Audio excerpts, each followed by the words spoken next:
Guys welcome to Educatan. Guys इस video में technology का इस्तेमाल के बारे में पढ़ेंगे कि अगर टेक्नोलॉजी का इस्तेमाल करके एग्रीकल्चर्स में कैसे इम्प्रूवमेंट्स लाया जा सकता है या फिर एग्रीकल्चर्स के फील्ड में या फार्म्स के सेक्टर में कैसे सुधार कर सकते हैं। और ये टॉपिक बेहद इंपॉर्टेंट हो सकता है बीपीएससी मेंस के लिए, क्योंकि अभी एग्रीकल्चर्स के इशूज़ या फार्म्स बिल पे बहुत ज़्यादा एजिटेशंस हो रहे हैं और फार्मर्स का स्ट्राइक्स वगैरह हो रहा है। और ऐसे भी अगर साइंस एंड टेक्नोलॉजी में सवाल पूछे जाते हैं तो इसी प्रकार का सवाल पूछे जाते हैं अक्सर। तो वही मॉडल आंसर्स के तरह ही सवाल का उत्तर दिया गया है, आप लोग देख लीजिए और आराम से अपना नोट्स बना लीजिए। ओके फ्रेंड्स, तो शुरू करते हैं फ्रेंड्स। और दूसरी बात कि पॉलिटी का भी फ्रेंड्स हम लोग शुरू कर दिए हैं और वीडियोज़ डाला जा रहा है चैनल्स पे, तो आप लोग चैनल से बने रहिए। मार्च से पहले ही कंप्लीट सिलेबस ख़त्म करवा दिया जाएगा। 15 से 20 मार्च मतलब मिड मार्च में ही पूरा सिलेबस हम ख़त्म कर लेंगे, पेपर सेकंड्स का भी। तो आप लोग हमारे साथ बने रहिए। मैंने जैसा बोला है आपको सारा सिलेबस मैं कंप्लीट करवाऊंगा। बहुत बच्चे नोट्स के लिए या फिर पीडीएफ के लिए कहते हैं, तो प्लीज़ आप लोग वीडियोज़ रोक कर नोट्स बनाइए। खुद का नोट्स ही काम में आएगा, दूसरे के नोट्स से कुछ नहीं होने वाला है। जब तक आप खुद से नहीं लिखेंगे तो फिर इस रेस में आप हैं ही क्यों, क्योंकि लिखना बहुत ज़्यादा इंपॉर्टेंट हो जाता है पीसीएस आईएएस के एग्ज़ाम्स में। आप अपना आंसर्स खुद से तैयार कीजिए, खुद का लैंग्वेज लिखिए, खुद से सोचिए, खुद का विचार रखिए, तभी आंसर सुंदर होगा। खैर छोड़िए, आप लोग हमारे साथ जुड़े रहिए और वीडियोज़ को देखते रहिए। और अभी मैं पॉलिटी के लिए भी बता रहा हूँ कि पॉलिटी में किस प्रकार के सुधार लाना है हमको अपने वीडियोज़ में और किस प्रकार से काम करके करना है, क्योंकि वीडियोज़ अक्सर लंबा हो जाता है पॉलिटी का। तो हम सोच रहे हैं उसको किस तरह से डिस्कशन किया जाए। ओके फ्रेंड्स, तो अभी खैर देखते हैं यूज ऑफ टेक्नोलॉजी के बारे में एग्रीकल्चर्स के। देखिए फ्रेंड्स, इंडिया ना मतलब जनसंख्या के दृष्टिकोण से कुछ साल बाद विश्व के सबसे बड़ा जनसंख्या वाला देश हो जाएगा। और जब विश्व का सबसे बड़ा जनसंख्या वाला देश हो जाएगा तो इंडिया को मतलब इस बात का भी टेंशन होना चाहिए या फिर इस बात पे भी उनको विचार करना चाहिए कि जो देश में हमारी जनसंख्या होगा उसके लिए पर्याप्त भोजन की आवश्यकता होनी चाहिए, अन्य फैसिलिटीज़ की आवश्यकता होनी चाहिए। तो यहाँ हम एग्रीकल्चर्स के बात करेंगे तो यहाँ भोजन के बारे में बात करेंगे। तो इस व्यवस्थाओं को बनाने के लिए इंडिया को चाहिए कि टेक्नोलॉजी का इस्तेमाल करके किस प्रकार से वो अपने फार्म सेक्टर्स में सुधार लाए और खुद पे डिपेंडेंट रहे, अन्य पे डिपेंडेंट नहीं रहे, इंडिपेंडेंटली अपने आप में अपना फूड्स उगाए और अपने पीपल को सर्व करे, या फिर दूसरे को भी जिस प्रकार से अभी एक्सपोर्ट कर रहे हैं मदर कंट्रीज़ को फूडर्स, उसी प्रकार से हम आगे भी एक्सपोर्ट्स करते रहे। तो ये तो फ्रेंड्स इंट्रोडक्शंस के बारे में बात हो गई है, इस प्रकार से आप इंट्रोडक्शंस लिखिए। और दूसरी बात है, कुछ डेटा भी दिया गया है कि India second largest producers of the fruits and vegetables है इन द वर्ल्ड। उसके बाद first largest producers of the milk है। ये सब तभी पॉसिबल हो सका है जब इंडिया टेक्नोलॉजी का इस्तेमाल करना शुरू कर दिया है और टेक्नोलॉजी का इस्तेमाल करके अपने farm sector and agriculture sectors में इम्प्रूवमेंट्स लाने लगी है और इम्प्रूवमेंट्स की शुरुआत हो चुकी है, अन्यथा ये सब संभव नहीं होता। ओके फ्रेंड्स, अभी देखिए अब नीड्स का रिफॉर्म क्यों ज़रूरी है, एग्रीकल्चर सेक्टर्स में टेक्नोलॉजी का इस्तेमाल होना क्यों ज़रूरी है। देखिए एक वीडियोज़ हमने फार्म्स रिफॉर्म्स के बारे में पहले भी बना चुके हैं, अगर आप लोग को देखना है तो वीडियो जाकर देखिए, जिसमें फार्म्स लॉ के बारे में डिटेल चर्चा की गई है, जो एग्जाम के दृष्टिकोण से बेहद ही इंपॉर्टेंट। ओके फ्रेंड्स, अभी देखिए टेक्नोलॉजी का इस्तेमाल एग्रीकल्चर्स में क्यों ज़रूरी है, फिर टेक्नोलॉजी में एग्रीकल्चर्स में रिफॉर्म्स की आवश्यकता क्यों है। देखिए जो एग्रीकल्चरल लैंड है ना फ्रेंड्स, उसको अन्य कामों के लिए उसको एग्रीकल्चर लैंड का कन्वर्जन कर दिया जाता है। कहीं प्रोजेक्ट्स लगा दिए जाते हैं, कहीं डेवलपमेंट्स कार्ड्स के लिए, कहीं बिल्डिंग्स बना दिए जाते हैं, कहीं फैक्ट्रीज एस्टेब्लिश कर दिया जाता है। तो इन प्रकार के काम हो रहे हैं, जिसके वजह से। और दूसरी बात यह है कि जो average size of land holding है फार्म्स का, वो भी डिक्रीज हो रहा है इंडिया में। इंडिया का जो average size of land holding है 1 हेक्टेयर से भी कम है, 1 हेक्टेयर से भी कम है। आप ध्यान रखिए, एवरेज अगर निकाला जाए लैंड होल्डिंग का साइज तो 1 हेक्टेयर से भी कम है, जो कि ये सीरियस थ्रेट है। ये सीरियस थ्रेट है, अगर लैंड की साइज़ बड़ा नहीं होगा तो हम बहुत बड़े बड़े मैकेनाइजेशंस का या फिर बहुत बड़े बड़े टूल्स का इस्तेमाल नहीं कर सकते अपने खेत में, या फिर जो एग्रीकल्चर्स में जिस प्रकार का मैकेनाइजेशंस या रिफॉर्म्स हो रहा है उस मैकेनाइजेशंस का भरपूर फ़ायदा नहीं उठा सकते हैं। इसलिए लैंड होल्डिंग का साइज़ थोड़ा बड़ा होना चाहिए। बड़े खेत में प्रोडक्टिविटी अच्छी होती है, फसल अच्छा होता है। ओके फ्रेंड्स, पहला कारण तो ये था। अभी देखिए दूसरा कारण देखते हैं कि जो इंडिया जो है ना, रेनफॉल पे ज़्यादा डिपेंडेंट रहती है, ऑफकोर्स रहती है। और ये मानसून्स का देश है और क्लाइमेट आजकल देख रहे हैं दिन प्रतिदिन बदलते जा रहा है, जिस प्रकार से रेनफॉल में फ्लक्चुएशंस आते रहता है, कभी ज़्यादा वर्षा हो जाती है, कभी ड्रॉट हो जाती है, और ग्लोबल टेम्परेचर्स भी इम्पैक्ट कर रहा है, और जिस प्रकार से बढ़ रहा है एग्रीकल्चर्स को इम्पैक्ट कर रहा है। इसी वजह से इंडिया को चाहिए कि भैया कुछ इस प्रकार के सॉल्यूशंस निकाले जिससे उनको क्लाइमेट पे ज़्यादा डिपेंडेंट नहीं रहना पड़े, या रहना भी पड़े तो वो अपने आप को सेल्फ सस्टेनेबल बना ले, या फिर अपने आप को पर्याप्त रूप से टेक्नोलॉजी का इस्तेमाल करके इस कंडीशंस में लाए ताकि अगर क्लाइमेट्स ज़्यादा सीवियर भी हो जाता है, एडवर्स भी हो जाता है, तो इनके एग्रीकल्चर क्रॉप्स को ज़्यादा इम्पैक्ट ना कर पाए। ओके फ्रेंड्स, अब देखिए तीसरा कारण है कि absence of the market infrastructures. अब देखिए मार्केट इंफ्रास्ट्रक्चर्स की कमी है, जैसे स्टोरेज की कमी है, कोल्ड चेन्स की कमी है, जैसे वेयर हाउसेज वगैरह नहीं है। आपको पता है सरकार के पास सिर्फ FCI नाम के गोदाम होते हैं जहां वो फूड्स रखते हैं। सरकार के पास कोल्ड चेन्स की भी कमी है, जिस वजह से जो पेरिशेबल गुड्स होते हैं, जैसे फ्रूट्स होते हैं, वेजिटेबल्स होते हैं, उनको ज़्यादा दिन तक नहीं रख पाते हैं, और वो उनको ठीक से रख रखाव की व्यवस्था नहीं किया जाता है, जिसके वजह से वो सर गल पच जाते हैं और जिससे क्षति ज़्यादा होता है। ओके फ्रेंड्स, और उसके बाद की सड़क मतलब गांव तक या फिर खेत तक सड़क नहीं पहुंच पा रहा है, ये भी दिक्कत है, जिसके वजह से ट्रांसपोर्ट फैसिलिटीज़ छोटे छोटे किसान को नहीं मिल पाता है और वो अपने फसल्स को आसपास में ही बेच देते हैं या फिर मार्केट तक नहीं पहुंचा पाते हैं, जिससे उनको पर्याप्त लाभ नहीं मिल पाता है।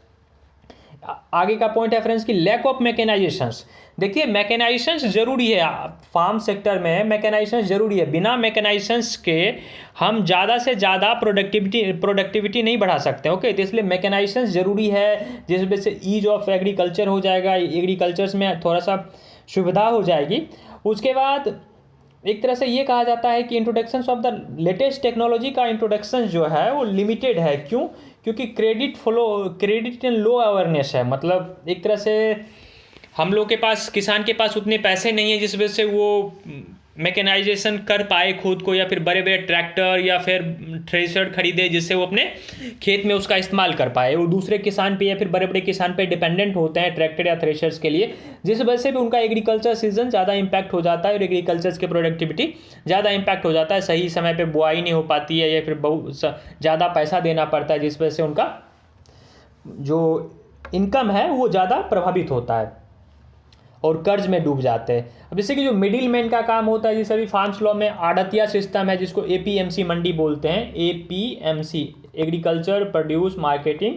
ओके, तो इस प्रकार का जो APMC मंडी जो है, उस मंडी के अंडर में जो आढ़तिया काम करता है, जिसको मिडिल मैन कहते हैं, कि फार्मर से सामान खरीद कर आगे बेच देना, या फिर जो गाँव में व्यापारी लोग घूमते रहते हैं, उस प्रकार के वजह से भी जो फार्मर्स का परचेजिंग पावर है उसमें कमी आई है और फार्मर्स के इनकम में कमी आई है। इन सब चीज़ों को हम न्यू टेक्नोलॉजी के एडॉप्शंस के सुधार कर सकते हैं। ओके फ्रेंड्स, देखिए उसके बाद ये कहा जा रहा है कि फूड प्रोसेसिंग एफिशिएंसी जो इंडिया का है वो बहुत ही कम है, 3% के आसपास है, जबकि दूसरे डेवलप्ड कंट्रीज़ में 30 से 70% के आसपास है। कितना है? 30 से 70% के आसपास फूड प्रोसेसिंग एफिशिएंसी, जबकि इंडिया को फूड प्रोसेसिंग पे काम करना चाहिए। चावल और मक्के और गेहूं से शिफ्ट करके फूड प्रोसेसिंग यूनिट की तरफ आना चाहिए। सरकार ने बहुत सारा स्कीम लेकर भी आ रही है फूड प्रोसेसिंग के बारे में, या फिर फूड प्लाजा एस्टेब्लिश कर रहे हैं, फूड मार्केट्स बनाए जा रहे हैं, या फिर फूड में सब्सिडीज़ दिया जा रहा है। ओके फ्रेंड्स, उसके बाद है ये wastage of the agriculture produce, जो एग्रीकल्चर प्रोड्यूस का वेस्टेज है वो भी बहुत ज़्यादा हद तक है, ये जो लगभग 40% के आसपास हो जाता है। अब देखिए इन चीज़ों को कैसे हम एड्रेस करें, या फिर एड्रेस कैसे किया जा सकता है टेक्नोलॉजी का इस्तेमाल करके, उसको थोड़ा सा देख लेते हैं। अब देखिए रिमोट सेंसिंग मतलब जैसे रिमोट सेंसिंग का इस्तेमाल करके जियोग्राफिकल इंफॉर्मेशंस स्टेशन जो है उसके बारे में सिस्टम्स है, उसका इस्तेमाल करके GIS का मतलब जोग्राफिकल इंफॉर्मेशन सिस्टम। उसके बाद crop and soil health monitoring and technology for the live stocks, इन सब के इस्तेमाल करके हम सॉइल्स के बारे में पता लगा सकते हैं, या फिर क्रॉप्स के बारे में पता लगा सकते हैं कि सॉइल की फर्टिलिटी कहाँ अच्छी है, या फिर उन जगहों पे भी खेती कर सकते हैं जहाँ आसानी से नहीं किया जा सकता, या फिर सॉइल्स के मॉइस्चर्स के बारे में पता लगाया जा सकता है, या फिर अन्य चीज़ों के बारे में भी इन सब चीज़ों का इस्तेमाल करके पता लगाया जा सकता है, जिससे हमारा एग्रीकल्चर्स में एफिशिएंसी बढ़ सके और हमारा एग्रीकल्चर्स थोड़ा सा फार्मर्स के फेवर में हो, या फिर लीन टू फार्मर हो सकता है। ओके, उसके बाद सीड के क्वालिटी को इन्हांस करके कर सकते हैं एडवांस टेक्नोलॉजी के मदद से, सीड मैनेजमेंट सिस्टम्स के मदद से, और जिसके वजह से जिस तरह मतलब एडवांस टेक्नोलॉजी के मदद से सीड्स के क्वालिटी को इम्प्रूवमेंट्स कर सकते हैं टेक्नोलॉजी के मदद से, या फिर सीड्स मैनेजमेंट या फिर सीड्स बैंक खोल सकते हैं जहाँ से किसान को आसानी से सीड्स मिल सकते हैं। ओके फ्रेंड्स, और ये सब जो फार्म्स के मतलब यील्ड को बढ़ाएगा, सीड्स के यील्डिंग के वैराइटीज़ को भी बढ़ाएगा। ओके, उसके बाद सोलर पावर वाटर पंप्स के द्वारा फार्मर्स का जो ये क्लाइमेट्स पे डिपेंडेंसी है उस पर थोड़ा सा कम किया जा सकता है, और बहुत ज़्यादा सोलर पावर्स का इस्तेमाल करके पंप वाटर जो ग्राउंड से निकालते हैं उस पर थोड़ा सा डिपेंडेंट हो जाएंगे, क्लाइमेट्स पे थोड़ा कम डिपेंडेंट रहना पड़ेगा, जिस प्रकार से इनकी फार्म्स की एफिशिएंसी बढ़ जाएगी। ओके फ्रेंड्स, और फार्मर्स के प्रोड्यूस भी बढ़ेगा। अब तीसरा चीज़ है कि per capita availability of the fruits and the vegetables बहुत ही कम है। क्यों कम है? क्योंकि पोस्ट हार्वेस्ट लॉसेज बहुत ज़्यादा हो जाता है। जो हार्वेस्ट के बाद जो लॉस होता है फसल फ्रूट्स का वो बहुत ज़्यादा होता है। इसीलिए इंडिया में मतलब एक तरह से कोल्ड चेन फैसिलिटीज़ कह सकते हैं, और जिस वजह से ये अपने कॉमोडिटीज़ का जो फिर पेरिशेबल आइटम है उसको ठीक से रख पाए, फैसिलिटीज़ कर पाए, उसके बाद वो अपने वेस्टेज को थोड़ा सा कम कर पाए। इस प्रकार की सुविधाएं इंडिया को चाहिए। Okay friends, cold chain facilities, transport facilities, इन सब चीज़ों की सुविधा होनी चाहिए इंडिया के पास। उसके बाद ICTC, okay friends, information communications technology sector, जिसके अंदर एक ई-चौपल होता है।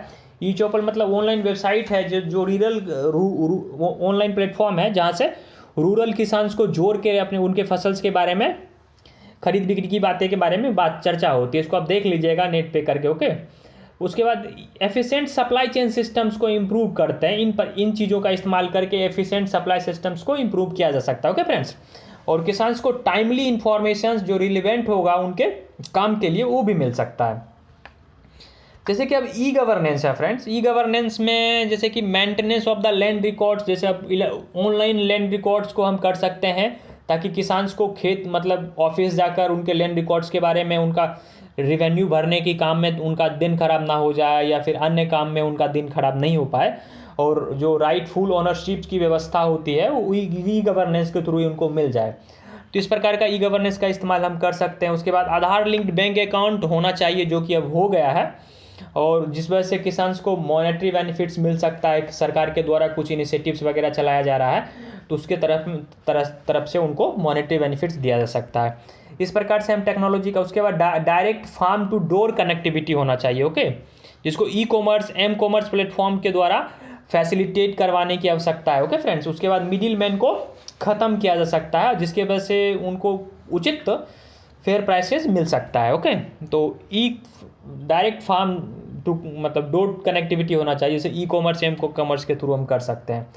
उसके बाद एग्रो बेस्ड स्मॉल इंटरप्राइजेस होना चाहिए, जैसे कि providing tractor and other farm equipments, मतलब जिसको हम अभी PFO जो बोलते हैं ना, अभी हो रहा है ना, सरकार जो मुझे याद नहीं आ रहा है, मैं रिकॉल नहीं कर पा रहा हूँ सर फ्रेंड्स। जैसे कि फार्म प्रोड्यूसिंग यूनियन होता है, हाँ PFO, FPO है शायद, फार्म प्रोड्यूसिंग यूनियन है, FPO ऐसा ही कुछ है ऑर्गेनाइजेशंस, FPO, हाँ FPO ही है शायद, फार्म प्रोड्यूसर ऑर्गेनाइजेशंस। ये फार्मर का ही ग्रुप होता है जिनके पास बहुत बड़ा बड़ा सामान होता है, ट्रैक्टर होता है, थ्रेशर्स होता है, या फिर जो बहुत बड़ा बड़ा इक्विपमेंट्स हो, वो लोग खरीद के आपस में रखते हैं और आपस में उसको शेयर करते हैं और अपने खेत में इस्तेमाल करते हैं। तो ये कहा रहा है कि उसी प्रकार का कुछ व्यवस्था हो जिससे किसान को बेनिफिट मिले और वो अपने खेत में आराम से काम कर सकता है। उसके बाद बेटर इन्फॉर्मेशंस अवेलेबल हो, better access to information available हो, और किस द्वारा इन चीज़ों का अवेलेबिलिटी करवा सकते हैं, जैसे किसान सुविधा ऐप हो गया, DD किसान चैनल के, इन सब में इनको मदद कर सकता है। इन सब चैनल के द्वारा फार्मर्स को मदद किया जा सकता है। उसके बाद GPS मैपिंग, ओके, जो फार्मर्स को एक्सेसिंग नीड, जैसे उनको ज़रूरत को एक्सेस करने में मदद करेगा, जैसे कि कहाँ ज़्यादा फर्टिलाइजर्स लगेगा, कहाँ कम फर्टिलाइजर्स लगेगा, कहाँ सॉइल्स का क्या रिक्वायरमेंट है, मॉइस्चर्स कैसा है, ड्रॉट की सिचुएशंस कैसा है, सॉइल्स में अभी क्या कौन सी फसल्स होने वाला, इन सब चीज़ों के बारे में इसको इन प्रकार की जानकारी दिया जा सकता है GPS सिस्टम के द्वारा। ओके फ्रेंड्स, अब कंक्लूजन में थोड़ा देख लेते हैं कि टेक्नोलॉजी एडॉप्शंस एक तरह से एग्रीकल्चर्स में एफिशिएंसी को बढ़ाने का काम किया है। फार्मर्स के knowledge, access, credit and agriculture output many way, मतलब बहुत प्रकार से सहायता करने का कोशिश किया है। लेकिन टेक्नोलॉजी एडॉप्शंस है उसके बाद भी जो और अन्य फील्ड में किसान का सहायता करने में सक्षम हो सकता है, जैसे कि local to global, local produce को हम ग्लोबली बेच सकते हैं अगर टेक्नोलॉजी का बेटर इस्तेमाल कर पाते हैं। उसके बाद अन्य चीज़ भी है, आप लोग चाहे तो कुछ और ऐड कर सकते हैं कि किसान को एंटरप्रेन्योर बना सकते हैं, या फिर किसान नहीं रहेगा, आप किसान को बिजनेसमैन बनाएंगे। ओके फ्रेंड्स, तो इस प्रकार की चीज़ों को, और आप लोग भी चाहे तो कुछ और पॉइंट्स को ऐड कर सकते हैं। अगर आप लोग को भी कोई पॉइंट्स मिलता है ढंग का तो उसको भी ऐड कर लीजिएगा। मेरी तरफ से टेक्नोलॉजी का इस्तेमाल करके एग्रीकल्चर्स को कैसे इम्प्रूव किया जा सकता है, इसमें मैंने कवर कर लिया है कि टेक्नोलॉजी को इम्प्रूवमेंट्स करके एग्रीकल्चर्स के बारे में कैसे सुधार लाया जा सकता है। आप लोग बताइएगा कि वीडियो आप लोगों को कैसा लगा है। नेक्स्ट वीडियो में नए टॉपिक के साथ मिलते हैं, तब तक के लिए धन्यवाद फ्रेंड्स।